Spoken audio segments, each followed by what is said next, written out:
The relation between probability and modern physics. The relation between probability theory and quantum mechanics is not merely coincidental but foundational. The mathematical formalism of quantum mechanics relies heavily complex vector spaces and that allow for the superposition of states.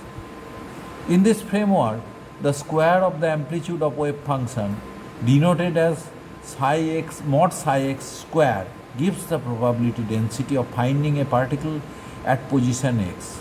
This is a direct application of probability theory.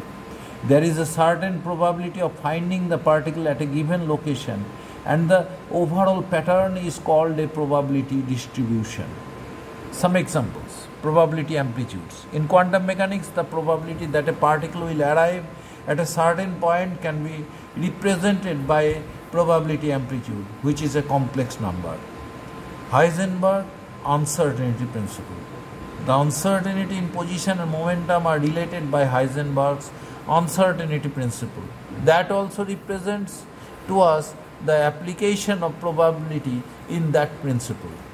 Statistical physics. Probability is the language of statistical physics, and statistical physics is a mathematical framework that uses probability theory to study large groups of microscopic entities.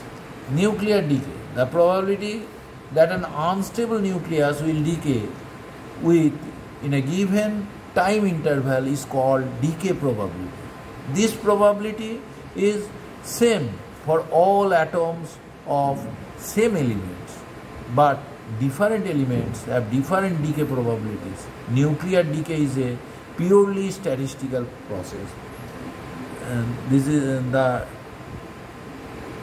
topic is written by Shoumik Kumar Mondol, a student of class 12 science.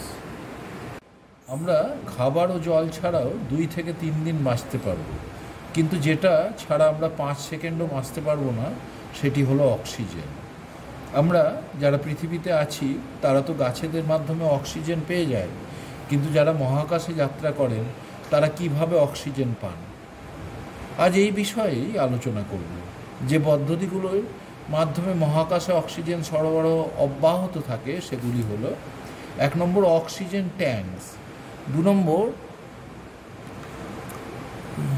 Oxygen generators through electrolysis, 3 number carbon dioxide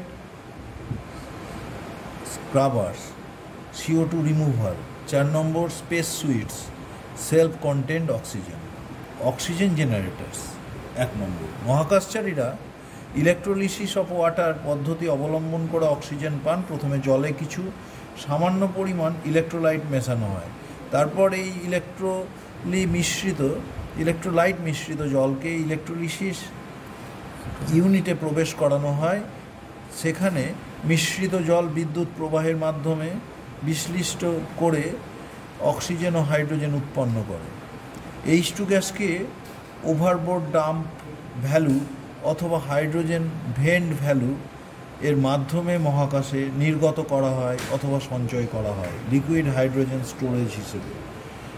সংশ্লিষ্ট রাসায়নিক বিক্রিয়াটি হলো 2H2O arrow 2H2 + O2।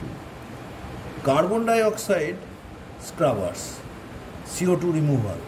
Oxygen সরবরাহ যেমন গুরুত্বপূর্ণ, carbon dioxide নির্গমনও তেমনি গুরুত্বপূর্ণ। মহাকাশযানে এরকম ব্যবস্থা থাকে যার মাধ্যমে CO2 অপসারণ করা হয়। প্রথমে CO2কে স্ক্রাবারের মধ্যে প্রবেশ করানো হয়, তারপর সেখানে লিথিয়াম হাইড্রোক্সাইড তার সঙ্গে বিক্রিয়া করে এবং লিথিয়াম কার্বনেট ও জল উৎপন্ন হয়। লিথিয়াম হাইড্রোক্সাইড LiOH দ্বারা CO2 শোষিত হয় ও স্ক্রাবারের মধ্যে সঞ্চিত থাকে।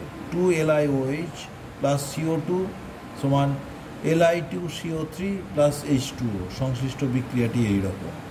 যদি স্ক্রাবারে লিথিয়াম কার্বনেটেরও পরিমাণ বৃদ্ধি পায় তবে নির্দিষ্ট ভেন্টের মাধ্যমে তা মহাকাশে নির্গত করে দেওয়া হয়। Next, space sweets.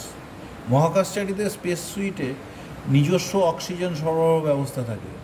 1 oxygen tank, 2 carbon dioxide scrubber, 3 oxygen generator. কিছু কিছু সুইটে থাকে বর্তমানে এই ব্যবস্থা নিয়ে গবেষণা চলছে। এছাড়াও মহাকাশে যে কোনো জিনিস দরকার হলে আইএসএস ইন্টারন্যাশনাল স্পেস স্টেশন সাহায্য করে। এ বিষয়ে উন্নততর ব্যবস্থা প্রচলনের জন্য মহাকাশ বিজ্ঞানীরা গবেষণা চালিয়ে যাচ্ছেন। এই লেখাটি লিখেছে নবম শ্রেণীর খ বিভাগের ছাত্র শুভদীপ মণ্ডল।